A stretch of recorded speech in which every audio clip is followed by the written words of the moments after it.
आम्रपाली खुश होकर वापस आ गई।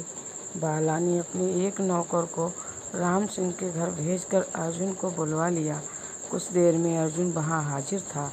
नमस्ते मालिक, अर्जुन ने सिर झुकाकर कहा। पढ़ाई हो गई तुम्हारी? बाला ने पूछा। अर्जुन क्या कहता कि उसकी पढ़ाई आम्रपाली के चक्कर में नहीं हुई। उसने आम्रपाली की ओर देखते हुए कहा, जी मालिक, जाकर पढ़ने बैठ गया था। अर्जुन ने कहा, कब है परीक्षा तुम्हारी? बाला ने पूछा। मालिक, परसों है, अर्जुन ने जवाब दिया। आम्रपाली अर्जुन को देखकर बहुत खुश थी। वह बस उसे देख ही जा रही थी। मालिक, मुझे क्यों बुलाया है? कहीं जाना है क्या आपको? अर्जुन ने पूछा।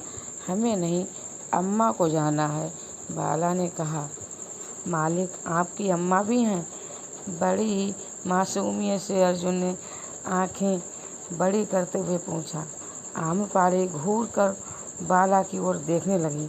बाला जोर से ठहाका लगाते हुए, अरे हमारी ओरिजिनल अम्मा जी तो नहीं हैं, पर 4 वर्ष पहले ही चल बसी थीं, लेकिन एक और अम्मा आ गई हैं ना हमारे जीवन में। ये हमारी बेटी बनके इसे जाना है। माफ़ कर दीजिए मालिक, मुझे पता नहीं था इनका नाम अम्मा भी है। अर्जुन उसी मासूमियत से बोला। अम्मा होंगी तुम्हारी अम्मा, हमारा नाम आम्रपाली है और हमें बहुत पसंद है हमारा नाम। ये पापा ने ही हमारा नाम बिगाड़ कर रख दिया है। आम्रपाली गुस्से से अर्जुन के पास आते हुए बोली। अच्छा अर्जुन, राम सिंह कैसा है? बाला ने थोड़ा गंभीर होते हुए पूछा। जी बाबूजी, अब ठीक है मालिक, अर्जुन ने कहा। कल मुझे कोटा शहर जाना है। तुम्हारी परसों परीक्षा है और राम सिंह ठीक नहीं है, तो हमें किसी ड्राइवर का इंतज़ाम तो करना होगा। बाला ने थोड़ा चिंतित होते हुए कहा। आप चिंता ना करें मालिक, बाबूजी आ जाएंगे कल। अब अच्छे हैं वो? अर्जुन बोला। सच में? बाला ने पूछा। हाँ मालिक, बाबूजी आएंगे और वो ना आए तो मैं चलूँगा। आप चिंता ना करें, अर्जुन ने फिर उसे भोलेपन से कहा। अर्जुन, अगर राम सिंह मेरे साथ शहर आएगा तो फिर मेरे पीछे, अगर मेरी बेटी को कुछ भी काम हुआ तो तुम्हें उसे लेकर जाना होगा, बाला ने कहा। आम्रपाली मन ही मन कुछ सोचते हुए बहुत खुश होते हुए बोली। पापा, आप कब वापस आओगे? रात को या देर हो जाएगी हमें? बाला ने कहा।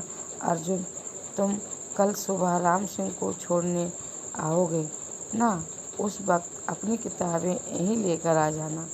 यही सर्वेंट रूम है, वहाँ आराम से पढ़ाई करना। आम्रपाली को ज़रूरत होगी तो नौकर तुम्हें खबर दे देंगे। तुम मेरे आने तक यहीं रुक जाना और फिर राम सिंह को लेकर ही घर जाना, बाला ने उसे ऑर्डर देते हुए कहा। भला अर्जुन की हिम्मत थी कि वो उसे मना करता। जी मालिक, उसने इतना ही कहा, लेकिन वह नहीं चाहता था हवेली आना।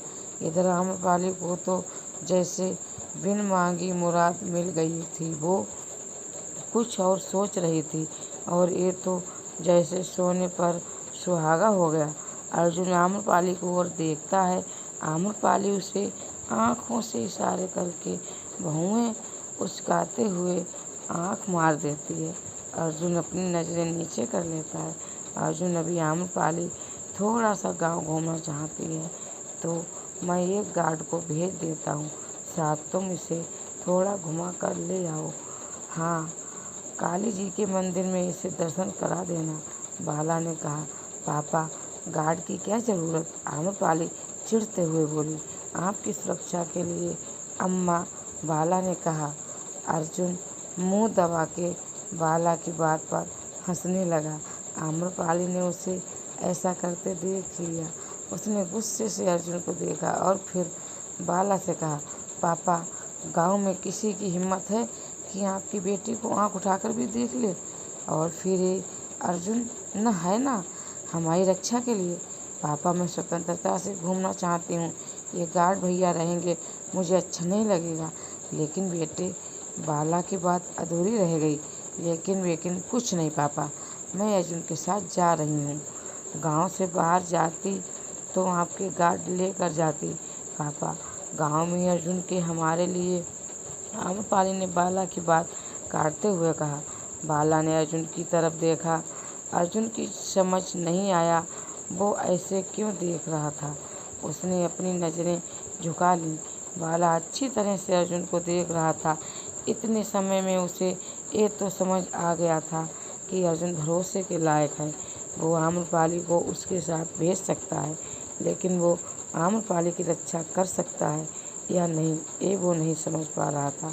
इसीलिए उसने अर्जुन से पूछा, अर्जुन, क्या तुम इस बात से सहमत हो? मैं तुम्हारे भरोसे बिना गार्ड के आम्रपाली को तुम्हारे साथ भेज सकता हूँ। मालिक, गांव में तो कोई हमसे पंगा नहीं लेगा। फिर भी आपको भरोसा ना आ रहा हो तो एक गार्ड भैया को भेज दीजिए। अर्जुन ने थोड़ा मुस्कुराकर कंधे उचकाते हुए कहा। बाला उसकी बात पर हल्का मुस्कुरा दिया। उसने आम्रपाली से कहा, ठीक है, तुम अर्जुन के साथ जाओ। आम्रपाली बाला को साइड से हक करते हुए बोली, थैंक यू पापा। अर्जुन, हमारी अम्मा का ख्याल रखना। बाला ने कहा, जी मालिक। अर्जुन ने कहा और आम्रपाली को लेकर वह गांव की ओर निकल गया। रॉकी, रिजवी, आम्रपाली की सुरक्षा के लिए तुम लोग उनके पीछे जाओ, बस उन्हें पता ना चले तुम उनका पीछा कर रहे हो, वाला ने कहा। वाला अपनी बेटी को लेकर कोई रिस्क नहीं लेना चाहता था, इसीलिए उसने अपने 2 गार्ड उनके पीछे भेजे। आम्रपाली गाड़ी में अर्जुन से कहती है, मैंने तो सोचा था तुम्हें कहूँगी कल पापा के जाने के बाद मिलने का, पर यहाँ तो पापा ने ही पूरा दिन तुम्हें मेरे साथ रहने को कह दिया। देखिए मालकिन, मालिक ने मुझे आपके साथ रहने को नहीं कहा और मैं आपके साथ नहीं रहने वाला। आपको कहीं जाना तो तभी आप मुझे कहलवा दीजिए, मैं आ जाऊंगा। अर्जुन ने कहा, मतलब तुम पापा की बात नहीं मानोगे? आम्रपाली ने बड़ी आंखें करके उसे डराते हुए पूछा। नहीं, अर्जुन ने सीधा जवाब दिया। ठीक है, तो अगर कल तुम नहीं आए, मैं पापा से कह दूंगी कि तुमने मेरे साथ बदतमीजी की है। आम्रपाली ने मुंह दूसरी ओर घुमाते हुए कहा, मालकिन, आप ऐसा क्यों कर रही हैं? मैंने आपका क्या ले लिया है? अर्जुन बोला। दिल, आम्रपाली ने कहा। मालकिन, ये सब सही नहीं है। मालिक को पता चला तो मुझे और बाबूजी को गांव के चौराहे पर पेड़ से लटका देंगे। अर्जुन ने कहा, ऐसा कुछ नहीं होगा। अर्जुन, मैं हूँ ना। इतना कहकर आम्रपाली ने अर्जुन के हाथ पर अपना हाथ रख दिया। उसका स्पर्श पाकर अर्जुन के बदन में एक सिहरन सी दौड़ गई। उसको पसीने आने लगे। आम्रपाली उसकी ऐसी हालत पर जोर से हंसने लगी। सही कहते हैं मालिक, तुम्हें अम्मा ही हो तुम, अर्जुन ने कहा। आम्रपाली ने कहा, पापा बोलते हैं तो अच्छा नहीं लगता, लेकिन तुम कहोगे तो अच्छा लगेगा अर्जुन। अर्जुन ने आम्रपाली को देखा तो उसकी आंखों में होश आ गया। वह उसे मुस्कुराकर देख रही थी। अर्जुन ने थोड़ी देर उसे देखा और अचानक एक बड़ी गाड़ी के हॉर्न से उसने बैलेंस खो दिया। तो क्या आम्रपाली और अर्जुन का एक्सीडेंट हो गया है? बाला ने क्यों भेजा था रॉकी और रिजवी को उनके पीछे? क्या आगे बढ़ेगी अर्जुन आम्रपाली की प्रेम कहानी? जानने के लिए सुनिए मेरा चैनल दिव्यांशी सिंह। साफित एक जगह सिर्फ और सिर्फ मेरे चैनल दिव्यांशी सिंह पर। तो दोस्तों, मेरे चैनल को लाइक एंड सब्सक्राइब करें। कहानी अच्छी लग रही तो कमेंट करके ज़रूर बताएं। थैंक